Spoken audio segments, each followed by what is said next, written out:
Hey, hey, hey, how are you doing? All right. I am doing well. I'm doing well. How are you?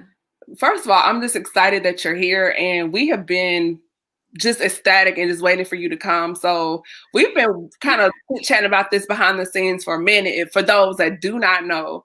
But you are finally here on the couch with me. So I just first of all, we need to just welcome everybody, and we're going to get right in because this conversation is going to be so good, and I'm so excited about this topic because I think it's a very relevant conversation. So with that being said, hey everybody, this is Camille Essick. I'm a host of the Speaker Podcast. This is the podcast where innovators and creators connect. And be sure to follow me on Instagram at Camille.Essick. And I have all my merchandise. If you go to Instagram, hit the link in my bio. And you can also shop with me at www.camilleessick.com. So we have a phenomenal person coming with us tonight here to sit down. Her name is Nicki Bond. She is, first of all, just a very lovely person, genuine, funny, smart, kind. I could go on. She is an entrepreneur coach and brand strategist. And I'm going to be quiet because she could probably introduce herself better than I can. So I'm going to turn it over to Nicki Bond. Nicki, thank you for joining me. Thank you for having me. I am absolutely so excited. You actually are going to do a way better job of introducing yourself. I don't do well talking about myself, but yes, as you stated, I am an entrepreneur. I am a strategy consultant, and I am also a entrepreneur coach where I help entrepreneurs to achieve the success that they desire in regards to their business. I also am a trainer. I also training different areas in regards to personal professional development. I also certify life coaches as well. And yeah, that's about me. So Camille, thank you so much for having me. Thank you for allowing me to engage in this topic because, like you said, it is absolutely necessary and it's imperative. It's just a conversation that we need to have. So I'm excited. I'm excited to jump right in. Awesome. So the thing I want to talk about is just breaking down this narrative of being single. I'm a PK, grew up in church. You have a church background, and it's always like, by 30, you should be at least married. And if you're not, something's wrong with you or what's taking you so long. So we want to have a conversation about living single and just debunking the junk and the narrative as far as what it means to really be single, embracing your singleness, and just what it means to really walk in your purpose and invest in yourself during this waiting time, if that's what you choose to do. Absolutely. So I think that, honestly, I think that being single is a blessing, number one. And the reason why I say that is that I know a lot of people who got married right away, very quickly, let's just say after college or maybe even after high school. And those individuals jumped into this marriage not knowing anything about themselves, not knowing who they are. They jumped in and they began to take on these roles, the role of a wife and the role of a mother, but yet did not have any identity of who they were as a woman or as an individual. And then what I've seen with these individuals is, right, they spend these years in these roles, and then they end up where their significant other leaves them. They get a divorce, something of that nature happens, and then what takes place is they're sitting there not even knowing who they are, because the role of the wife has been stripped away for them. The role of even though they're still a mother, but they're now a single mother. And now they're trying to sift and they're trying to find, who am I as a person? What do I like? Right? They don't know what that is like. And so when we are single, we don't have to do that. We don't necessarily have to discover that place of trying to figure out who we are, because when we're single, that's what we really should be doing. And I think that being single is the time of being able to invest in ourselves in a number of different ways, building the life that we want for ourselves.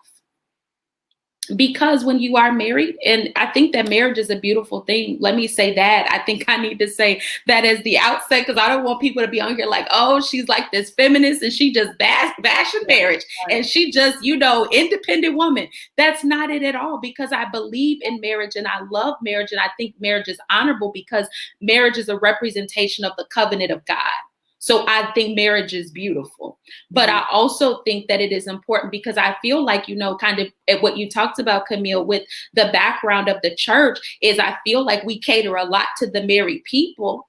And even this, we cater a lot to the single people to prepare them for marriage. But I feel like we're missing the part of teaching people how to really be single. Mm-hmm. And giving them the preparation and giving them the tools that they need to understand that while you are in this place, you can be happy. What should you be doing while you're single? You should be trying to find yourself. You should be trying to date yourself. Get some self-care, find some completeness within who you are now. So that way, when you do get married, you will be able to complement and you can come alongside someone. Mm-hmm. And I think that that's kind of the part, like developing good habits as a single person. Right. When it comes to finances. Listen, I just don't believe that when it is time to get married, that there's like a switch that flips on that says, oh, I'm a husband and I'm a wife. Mm-hmm. I don't think it happens that way. I think that it's something that you have to learn to do.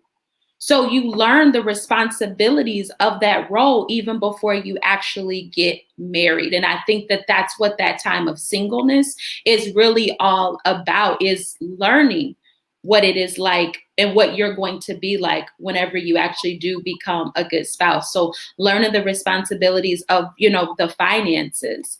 And because if you are irresponsible with money as a single person, what's going to happen when you get married? It's not going to change. Right. You got to really work out the kinks before you connect with someone else. Yeah, absolutely. And so looking at what your, just your daily schedule habits are as far as cleaning. And when you're single, you have an opportunity as a single person, you become very self-centered. Because you only have to be able to worry about yourself. And so there, to a degree, is a level of selfishness that needs to be worked out of a single person before they get married. Because if not, we will go into that marriage still wanting to act single. Wow. I think you need to kind of dig into that a little bit more. Please dig into that a little bit more. So when we do not take, and when I believe this, when people don't take that true opportunity and take advantage of actually being single, they're missing something. There's a part of that is missing. So they go into this marriage still with this idea of saying that, you know what, I'm married, but I still want to act single and I still want to do what I want to do. I don't want to have any accountability. Right. I still want to go hang out with my boys. I still want to go hang out with my girls. I still want to do all of these things, but yet I still want to be married in the process. And I think that that's why we have to work that selfishness out before you actually decide to get married. Because if not, then you will feel like when you get into a marriage, it'll start to feel like bondage to you instead of actually feeling. It's not even 10 minutes in and you are taking the gloves off. Okay. Keep digging, sis. Keep digging. But people, and so I think about the terminology that I've heard about like marriage, like it's a ball and chain. Why are we looking at marriage as a form of bondage and a form of captivity? Because it shouldn't be. But that's what I believe is how people feel when they have not worked that singleness out of them, or they have not worked that selfishness out of them, because they get into this marriage and they still want to be able to do what they want to do. And they don't want anybody to question what they're doing with their money. They don't want nobody to question the moves that they're making in regards to their career and what they expect. Instead of compromising, they want people to just kind of agree with what it is that they're doing. And they don't want that accountability.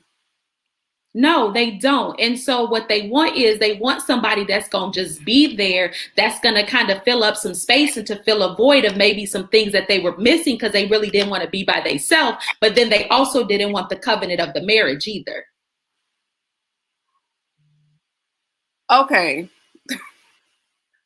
Nicki did not come to play, guys. I knew what I was getting into, but I don't think we collectively knew what we're getting into when I brought her on. So when we're looking at being single and in the construct of marriage, what are your thoughts on the false narrative of coupling success and marriage? Because again, going back to, oh, you're 30, oh, you're 31, oh, you're 32, maybe you're 35, and you're not married yet. What's going on? Why aren't you married yet? Why is that such why is that just so pushed on us? Why is it like a thing? What is that about? Oh, that's a good comment. So what I think that is about. So I'm going to use myself as an example. I will be 36 tomorrow. Okay. Thank you. I'm not married. Not married. I'm not in a relationship. I have been single for quite some time. And I think that and I'm going to take it back a little bit. I'm going to go back to looking at the American dream and the standard that has been set for women. So there are a lot of gender biases that are within relationships when it comes to men and women. Yeah, because they said they want the brother's account without the accountability. Well, everybody don't, but this is the thing. Everybody don't necessarily want the man's money, because a lot of women come in with their own money. But I think what they want is, I think it goes beyond money, because my grandparents were wealthy. So for a man to come to me about what he drives and what he wears, that doesn't impress me. I'm looking at character and some other things. So for me, Jason, sorry, that's not my hook, but go ahead, Nicki. I'm sorry. Yeah. And so I think that when we look at the gender biases that were established, and so it's totally okay for a man to be single because he's a bachelor, right? Mm-hmm. He's sowing his royal oats, whatever the case may be. But for a woman to be single and to not necessarily, it's a problem when a woman is single. But this is where I believe that it kind of starts from, is that the initial beginning of when a gender bias started. So I'm going to go all the way back to, and I know this is going to sound crazy, but I want to go all the way back to Disney. Mm-hmm. Okay. And I want to go back to cartoons, because what do we see as women in these movies? We see distress. They're damsels in distress. They can't live without a man. They can't survive without a man. Poor little Sleeping Beauty couldn't even get up until the man kissed her. So there is a level. So there becomes a level of dependency that women have to have a man. And so when we don't have one, then they looking at you like, what's wrong with you? You can't keep one. You done ran them off. What is you too high maintenance? You got too many. You want too much. Right. You too needy. Mm-hmm. Why does there have to be something wrong with us? Marriage and success are two totally different things. And they're two totally different situations. And we have to stop trying to make them one, because I am a single woman and I am successful without being married. So if I get into a marriage, guess what? Then there's just going to be a greater level of success that is going to actually be there. So I think that we need to debunk it, but I think it begins with, what I feel as what society has created the standard to say that this is what success looks like for a woman. She has a nice job. She has a man. She has a house with a little picket fence. That is what I believe society has created for us. And so because that has become the standard, anything outside of that it's not acceptable.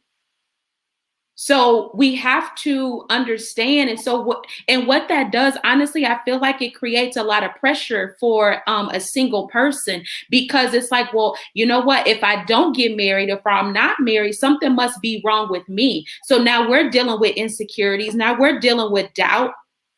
We're dealing with low self-esteem, because now, and then what it does, let me tell you what it does. It creates a desperation on the inside of a person that they get so desperate. They just want to be with anybody. Why? To keep their family from questioning at family dinners and at Thanksgiving and Christmases. Well, when you going to get married and when you're going to have kids. So it causes a person to have to settle for less in order to keep people from talking. And I think it's also that internal tape recorder, that bad tape, trying to chase out the bad tape that's going on, because you hear this narrative so much. I hate to say unhealthy, but to me it's unhealthy and maybe even a little toxic, because you're trying to fulfill this narrative that other people are placing on you, when that might not be the case. And as you alluded to previously, maybe this should be the time to work on your body, your brain, your education, some other things, and really explore who you are and your desires. Because if you go from living with your mother to your husband, as you said before, how do you even know which way you even want your toilet paper flipped? Because you have had time to just get to know yourself. And I would say for me, being single now, even still single, like things I thought I wanted or liked or desired a couple years ago, now that I've had more time to myself and to grow, I'm like, no, that's not for me. Because you meet people and you realize like maybe what you thought was important, maybe in character is more important, maybe integrity is more important, maybe having a prayer life is more. There are so many other things to focus on, not only with the other person, we want to point at the other person, but what about me? You know, am I spoiled or am I selfish or am I considered? Like, you really have to think about that, because it's not always just the guy, but the woman. And it's not attacking either gender, but it's just a real transparent look at yourself as far as what really matters. You know, there's been people I've dated and thought, oh, they're a great person, they have degrees, blah, blah, blah. But then when I start to look at how they were walking, living out their life, they lacked integrity. They lacked honesty. They lacked character. And you don't get to see those things if you're just so focused on what I call the list. You got to really take some time to investigate, to ask some questions, because the first few months, most people will definitely put on that face, that mask, what they call the love bombing stage, where it's just lovey-dovey. Oh, and they hit you with all the love bombs. But sit back and let the thing kind of marinate for a little bit, and the layers will start coming off, and you'll start noticing things. And I think that's what's important, because I've seen some people, you know, you want to just rush down the aisle because, again, you want to fulfill this dream, as you say, but it's like, do you really know what you're getting into? Because he may be Denzel, but then wake up and he's Ike Turner. But how would you have known that? Listen, girl. To get to know that person. Right, because this is the thing. Let's be honest. You know, like, I think a real question sometimes that we have to ask ourselves is that, are we the person that we would want to marry? Mm-hmm. Am I somebody in myself right now? Am I somebody that I would want to marry at this point? And I would definitely say yes. But there were places and points in my life where I would be like, absolutely not. Yeah, when you look back, it's like, no, I wasn't. Like, no, I would not have married. You know, thank God for some deliverance and salvation. Because I'm like, there one point in time, I was a hot mess where my mother would be like, oh, well, Nicki, you need to learn how to cook because you're going to have to learn to cook for your husband. I told my mother one time, I said, he better learn how to cook, because if he's hungry, he's going to starve waiting on me. I said that out of my mouth. So again, are you the person that you want to marry? Because that way that I was, it was all about me. The world revolves around me. I wanted things my way. I was very controlling. And I was young, you know, I was young, but I wanted a man, in my opinion, I wanted a man that I could walk over and who would do what I would tell them to do. That's what I wanted. Now at 36, mature, absolutely not. That was a very immature thinking from me. But guess what? It took time for me to really honestly get to know myself as an individual and to really be honest and say, what is it that I want at this potential age? Because at 36, Nicki does not want a submissive man at 36. I need somebody who's going to check me.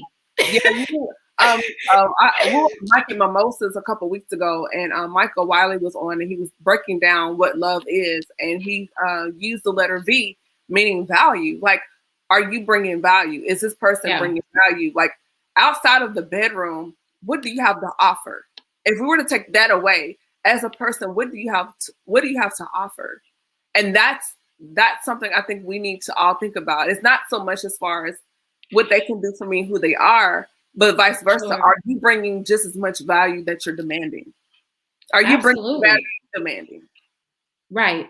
Absolutely. It's like you got to bring, it's like getting when you go to the store, it's got to be of equal or lesser value. You can't come in with these high stakes and you're not willing to be able to meet that person where they are. I absolutely agree with that.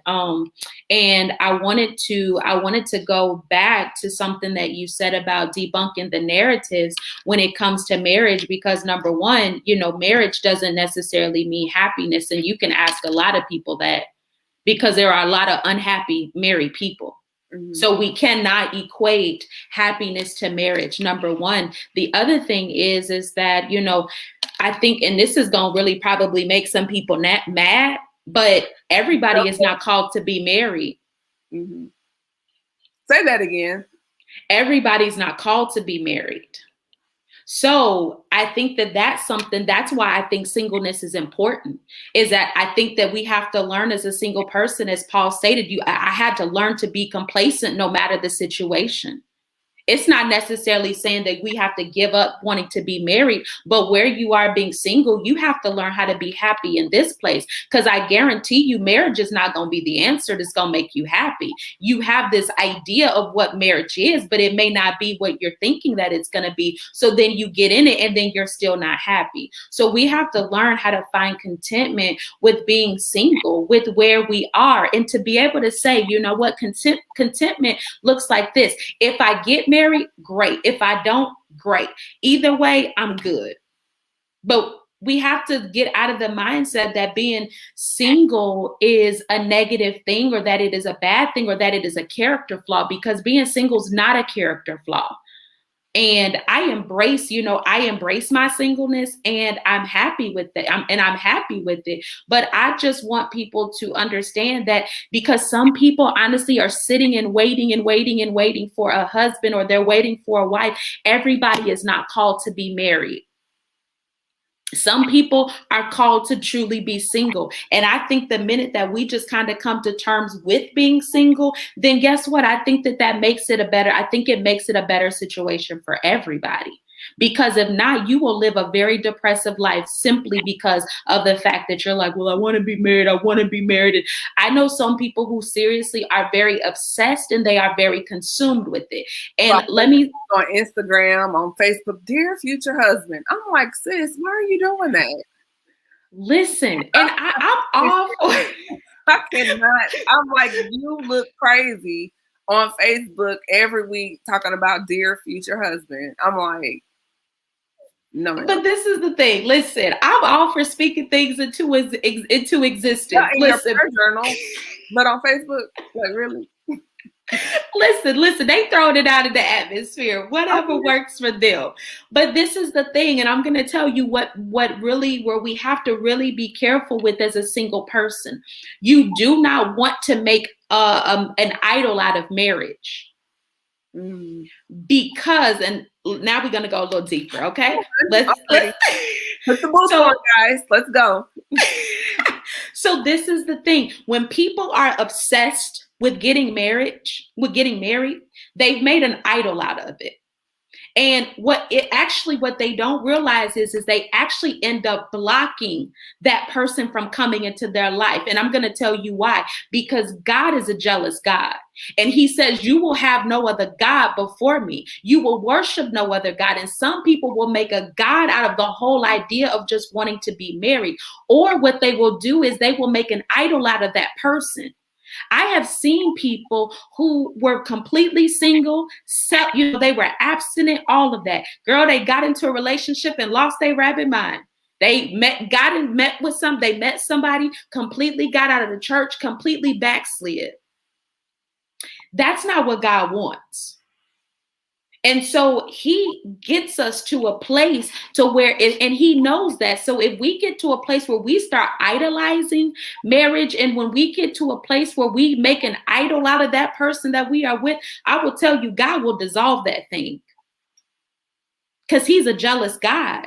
And that's why I think we have to be very mindful and understand that marriage is something absolutely that God honors.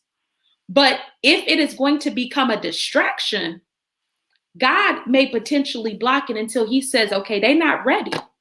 They're not ready because they're going to end up putting this person before me. And I don't want that to be able to happen, because this is the thing is that I think that we really begin to take some of the words and the Bible out of context, right? And we begin to use certain scripture to justify, to be able to say, well, I'm supposed to be married because, you know, we love the one that says God said that man shall not be alone. And so he gave Adam Eve. They quote it in the King James Version. Right. But this is the thing of what he was saying when he was referring to not man not being alone. He wasn't talking about mankind. He was talking about Adam. Everybody, not Adam. And so people are like, well, I ain't supposed to be by myself because God, that's not what he said. So we took that scripture out of context. And so what that makes everybody thinks is that marriage is for everybody. But Paul actually talks about in 1 Corinthians, he actually says, marry if you must. You don't have to. But then it goes on to further say that God gives some gifts, and he gives a gift to one and he gives to another. In the same area that he is talking about marriage, what is he talking about? He gives marriage to some and he don't give it to everybody. We're not preaching this in the church. We just saying, get married, get married, get married. Why? Because your flesh is burning and because you're having sex anyway. So go ahead and get married, because that's what the Bible says is right. It's better that you get married if you can't control your flesh, because you don't want to be burning with passion. So you go ahead and get married, but it's marry if you must. Now, Paul said that he wanted everybody to be like him and he wanted everybody to be single. God didn't say that. That was what Paul was saying, that he said that I think that people should because of these very reasons. But then the Bible goes and talks about as a woman, as a virgin. And what we think as a virgin is a person that is unmarried, but a virgin actually alludes also to a single person. And what it says is that when a person is single, that they should actually take that time and devote that time to God. Because why? Because you have no distractions. And so therefore, when a person is single, that should be the investment that they are making. That investment should be their devotion to God and to deepening that relationship with the Lord. Because the thing about it is that, you know, what is important is that and the reason why that to me, it sticks out, and what's coming to me is really thinking about Ruth. When Ruth didn't go looking for Boaz. What was Ruth doing? Ruth was actually working. Let's do that. Listen, honey. Okay, she was getting the scraps. She was like, listen, she was out there just trying to get it how she lived, getting what she could. She wasn't thinking about Boaz. She wasn't thinking about no man.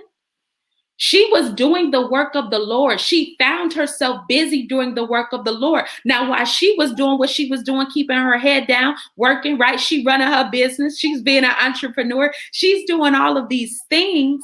Boaz is now looking at her and she don't even know it.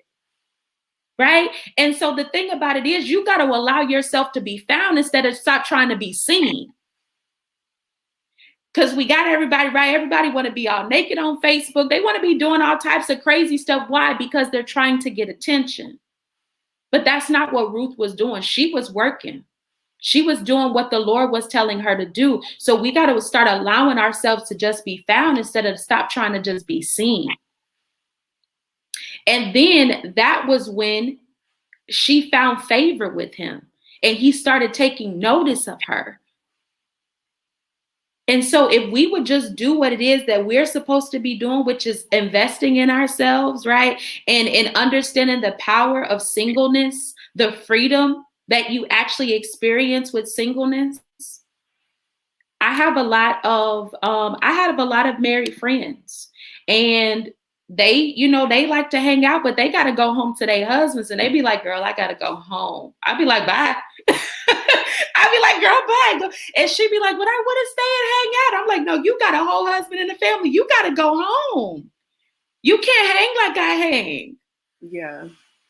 I want to touch on something too while you were saying that. So yes, we're getting the degrees and we're going to the gym, but just because you have all that stuff, because I think a lot of men and women too feel like, well, I make the money, I drive the car, I wear this, I live here. I'm qualified for the relationship. And I think a lot of people within our generation, because social media doesn't help, you can have all those things and all that stuff, but that doesn't qualify you for marriage. Because to me, it's like, why do you feel like it takes those things? Now, yes, those things are necessary as a part of the relationship and the marriage, but those things alone are not the final checks in the boxes as far as to say, well, I drive this, I live here, I have this license, I have this degree, to either attract a man or woman. Can we kind of hit on that for a little bit, like the materialism of relationships and singlehood? So, well, I think that a lot of people are obtaining these degrees and their certifications because they're trying to fill a void. Mm.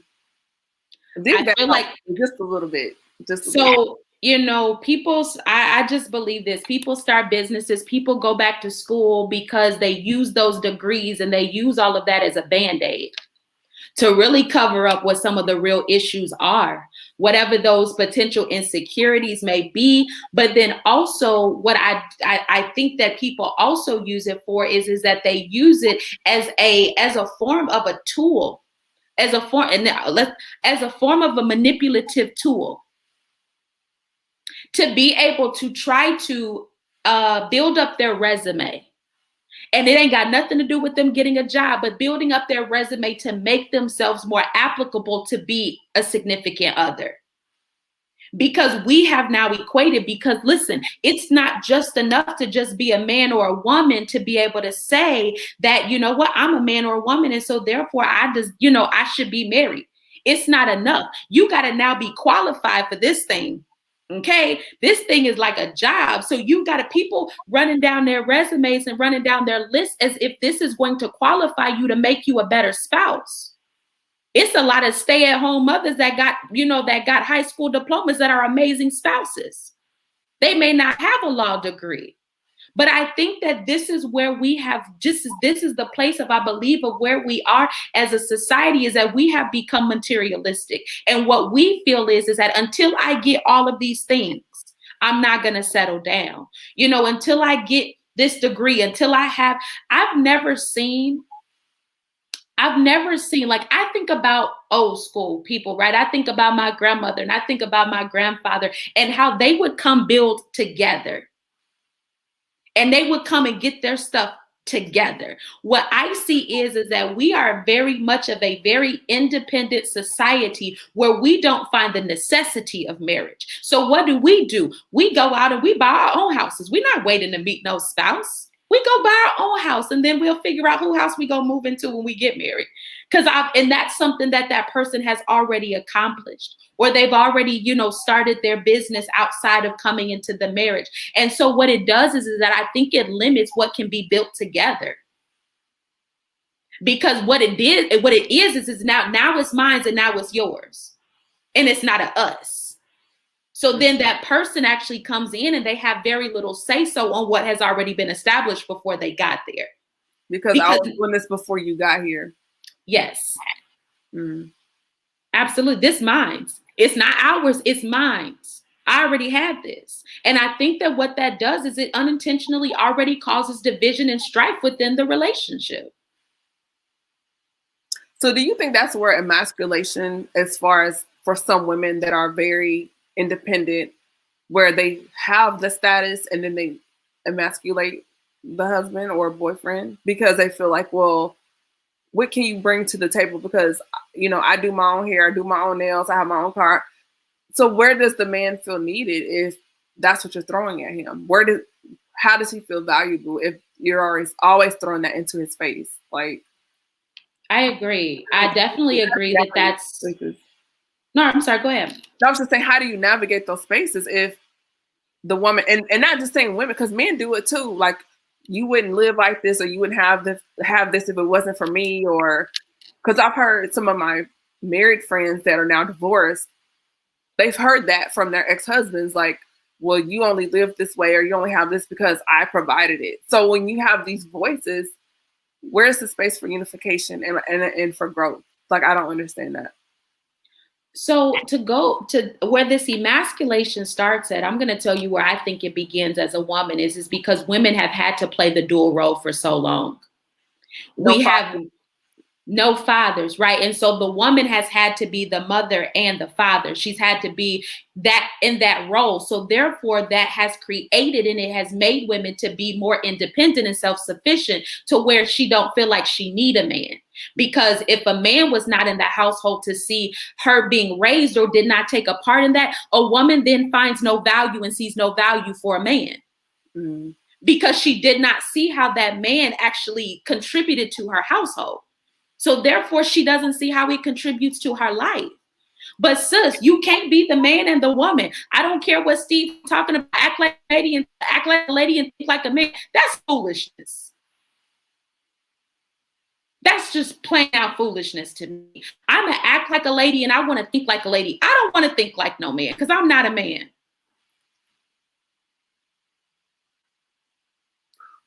You did not come to play. Keep going, sis. So I think that for as a woman, and I think that as women, it's okay to be strong, but I think that the power of vulnerability has been taken away from a woman.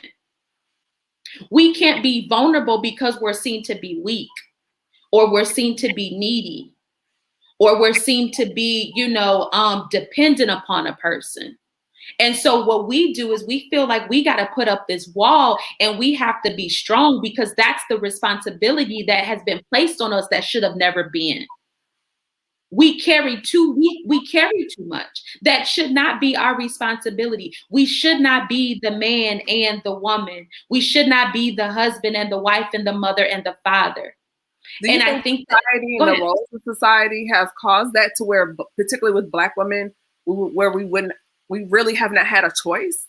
Because if we don't get the degrees, if we don't start the businesses, if we don't write the books, who's going to do it? We want to buy homes and we want to be taken care of, but if we're not getting it from the external sources, you're going to provide for yourself. Meaning, yes, I have to go get the education. I have to run a podcast and I have to get the ebook and all these other things because it's like, well, I'm not going to sit and stop living my life waiting for some man to show up. You're not wanting to be rescued. You do want a partner and someone to build with. But if that person is not coming around or you're not seeing that, what do you do? In my opinion, we got to go back because I truly believe, especially within the African American community, I truly believe that there is a perpetual generational curse that is upon the Black family. The reason why I'm saying this is because of the simple fact, when we go all the way back to many, many, many, many generations ago, in order for individuals to get public assistance, there could not be a man in the home. Okay, so this is what I'm saying. I'm going back because I want to deal with the root of it.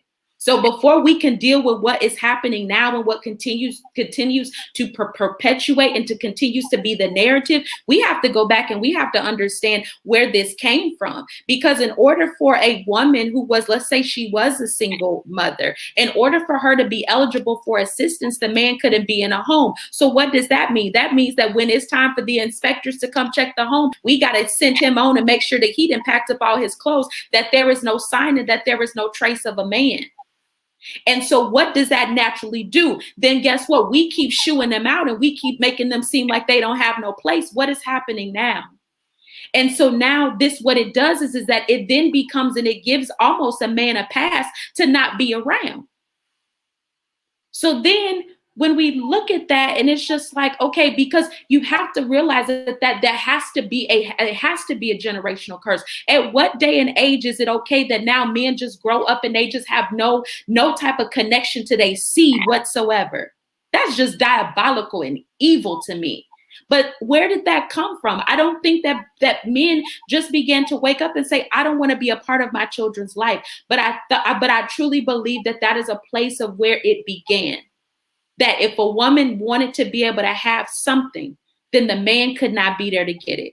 Because if she wanted it, then the man would have to be there. And that means that there would be no assistance. that was given. So now we continuously see where single parent homes are okay. Let me say this. I grew up from the 3rd through the 8th grade. I grew up in a all white community. Okay. The school that I went to was a all white school. I'm the only African American. I grew up and I watched these individuals have 2-parent homes. I don't know. No, I don't at that particular point in time, I had absolutely all of my friends had 2-parent homes. I grew up in a 2-parent home until my parents divorced. So that's not a norm within their culture, is to be single. So I never saw that. What was instilled into them was, you get married, you go to college, you get married, you have a family. Here is some money that we have stored up. We're going to buy you your first home. That's what they did. And so when I look at my Caucasian friends that I went to school with, they're 35, we're all the same age. They've been married for 10 to 15 years. They got 3.5 children. They've been set for life. But then here I look at the African American community, where we are least likely to get married and we have a higher chance of actually being divorced. And I sit back and I'm thinking and I'm saying, man, there is such a generational curse that is there. And so that's where I believe that the emasculation of the man came from, is that we have been instilled to be so strong and to be so independent that, you know what, you don't need a man because I raised you and all these other kids. I did what I had to do and there was no man here to do it. And so therefore that makes it that, and that says that we set that standard. But let me tell you something. I don't believe that that is okay, because it's not about needing a man. I don't think that what it's about, it's not about needing a man, and I don't think it's about needing a wife, but I think that it's about entering in the covenant that potentially is a gift for some of us, but some people are they're too strong. They don't want to be vulnerable to be able to say that I need someone. And so they hide behind all of these degrees and they hide behind all of their credentials and their accolades. But at the end of the day, you just as miserable and you just as bitter as it can be. And you know why I know that? Because you treat everybody in the workplace nasty. So yeah, you might be the CEO, but your attitude is terrible. Why? Because you lonely. And I hate to, I mean, seriously. Because I have seen that in the workplace, and I be thinking like, man, I bet if they probably, but I'm like, but if this is how you act, I wouldn't want to date you either. Because you're I just think, I think that it's that not wanting to be vulnerable, not wanting to be hurt, not wanting to be seen dependent, or as we talked about before, not wanting to be that damsel in distress. And we want people to know, like, you know what? I'm good with you and I'm good without you. And if you don't want to be here, there go the door, because I got it and I had it before I got here. That stuff is toxic.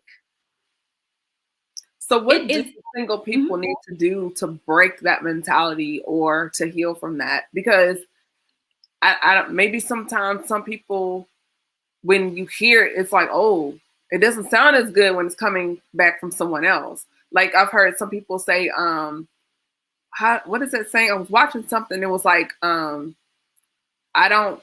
want you here, but I don't need you. I think it goes something like that. I don't need you. I'm here because I want to be, not because I need you. And I'm like, you really hear what you're saying when you say that to someone? That's coming out of a toxic place. That's coming out of a place of bitterness. Like, why would you say that? Or, you know, it just, I kind of question that. And I think some people, when they feel, I want to say arrived, air quotes, but when you have arrived, there's an arrogance that comes with it. But like you said before, but what is the root of that? Is it because you have some unhealed areas in your life, some places where you dealing with some self-esteem? Maybe there's some trauma. So you're coupling with degrees, the house and the cars, because in reality, you're insecure. You go into the gym and doing all this extra stuff, but in reality, you're insecure. You have security issues. You have self-esteem issues. And that's where I think people need to work those things out before you even think about a relationship.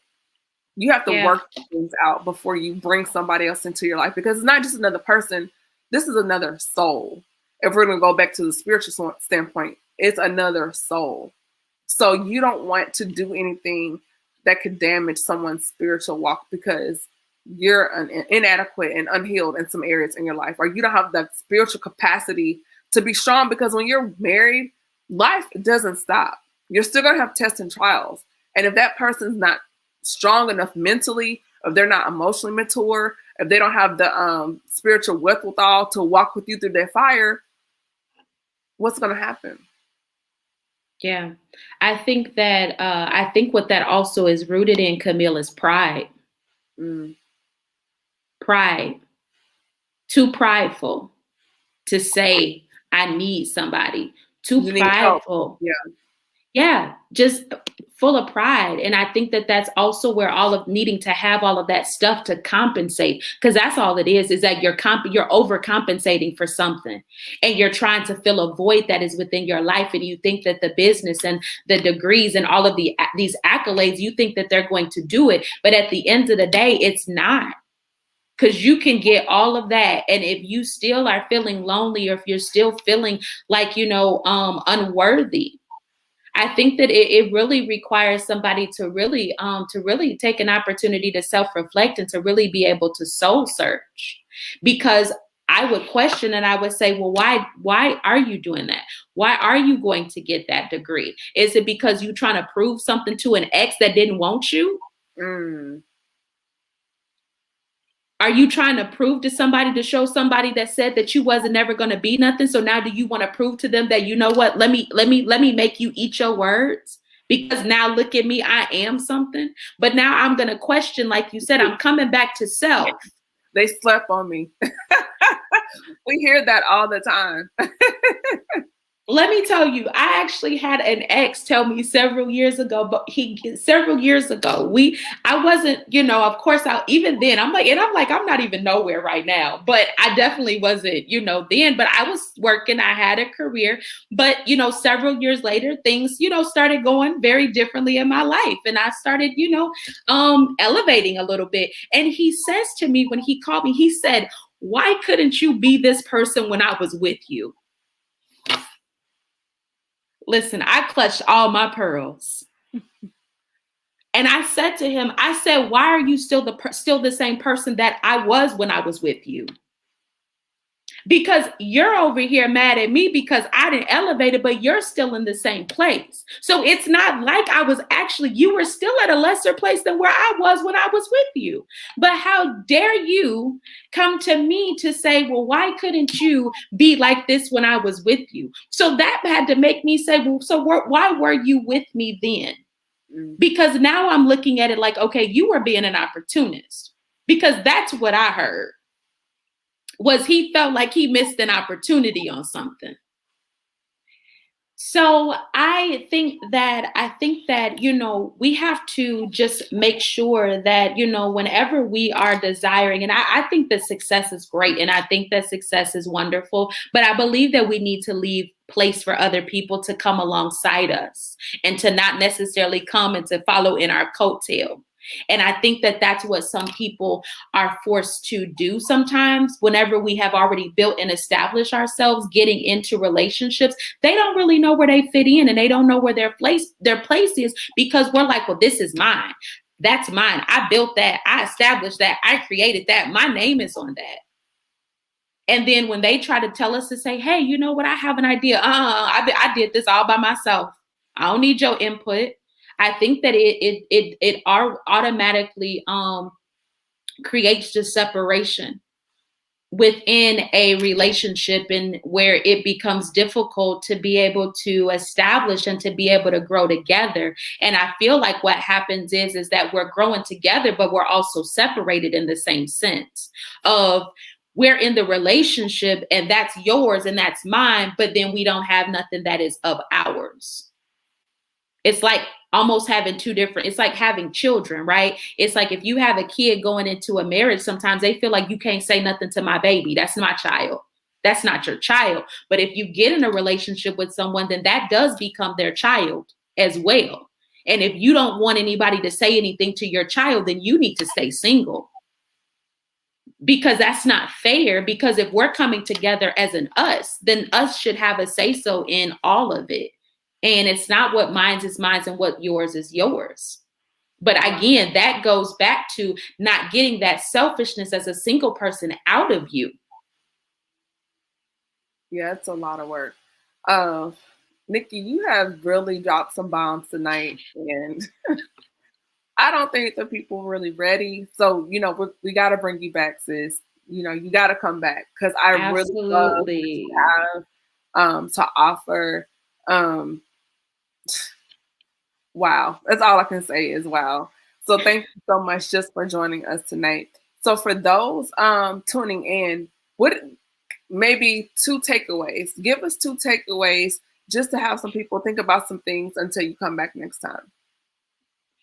So 2 takeaways that I want to leave is, let's see, I wrote some things down and I just want to make sure that I give these things away.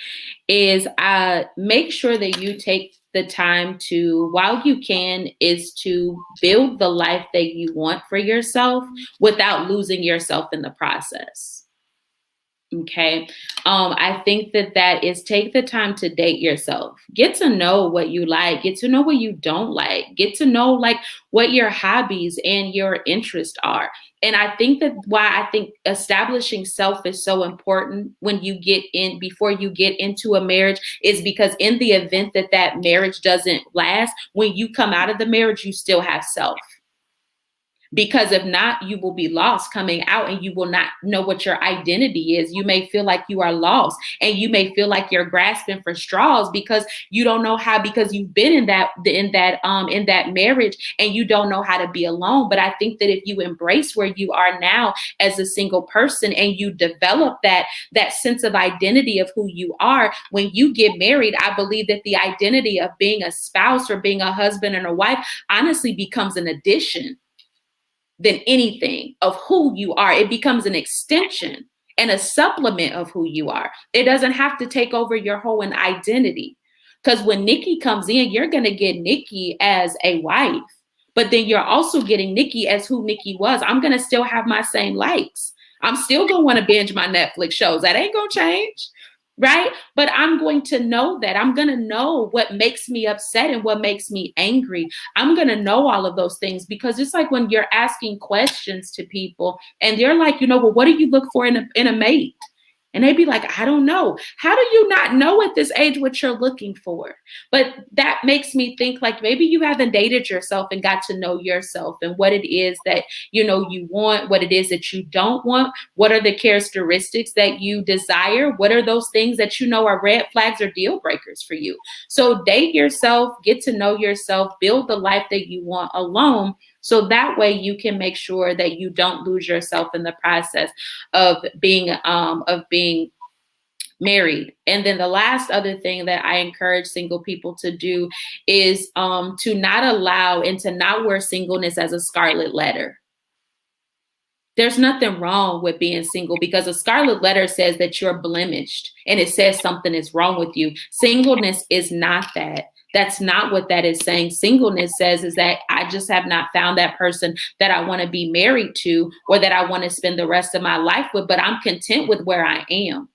And I'm focused on where I am. And I think that if we would take that time to devote ourselves into that and devoting ourselves to God, I believe that in the midst of us just doing the work of the Lord and doing what we're supposed to do, we're going to look up and somebody's going to pop up in our life and we're going to be like, whoa, where did you coming from? But if we would mind the business that pays us, then that will help us to keep our nose clean and to just stay focused on what it is that we should be doing, and to allow, that person, if they're going to come into our life, come. But again, marry if you must. It doesn't say that everybody is going to be married. So that's a conversation, and I'm going to leave it at you need to have a conversation with God, and you need to find out whether or not you need to be married, because you might be believing for something that it's not his will for you. So that's all I got. And thank you so much for having me. And this was an amazing conversation. And so thank you. And I definitely look forward to coming back. Awesome. Thank you. So Nicki, for those that would like to connect with you or book for coaching, where can people connect with you on social media? Sure. So you can I am not a relationship coach, FYI. Disclaimer, guys. Disclaimer, I am not a relationship coach, so don't send me an email and be like, I need some relationship advice. I'll do what I can, because I do believe that I have a heart, and I believe that I am called to single people to be that soundboard in this life of singleness, and to be able to help them to navigate what singleness looks like. I've been abstinent for 3 years. And so I believe that there is a responsibility, that I believe in a mandate that I've been given for single people, to help them, because it's not easy. It's not.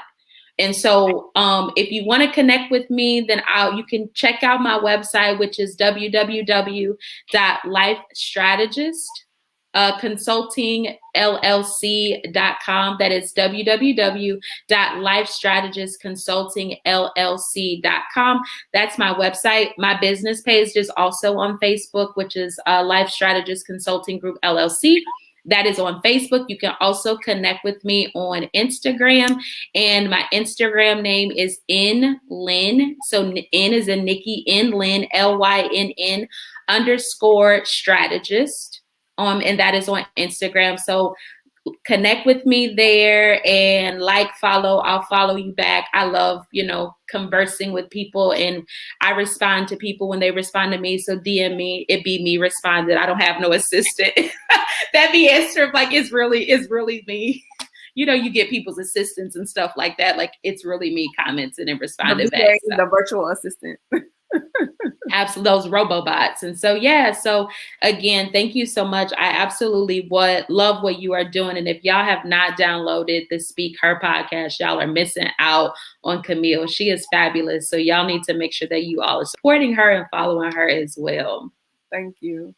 And I hope everyone, you got something from this episode. If you missed it, catch the replay. Will be available on my YouTube channel, and then later on the streaming version will be available. I'm now on Pandora, guys. So if you didn't, yay! Congrats! Thank you. I've been picked up by Pandora, in addition to iHeartRadio, Spotify, and all the streaming podcast episodes are there as well, out there in digital land. And again, thank you for joining me. And until next time, be blessed. Bye bye.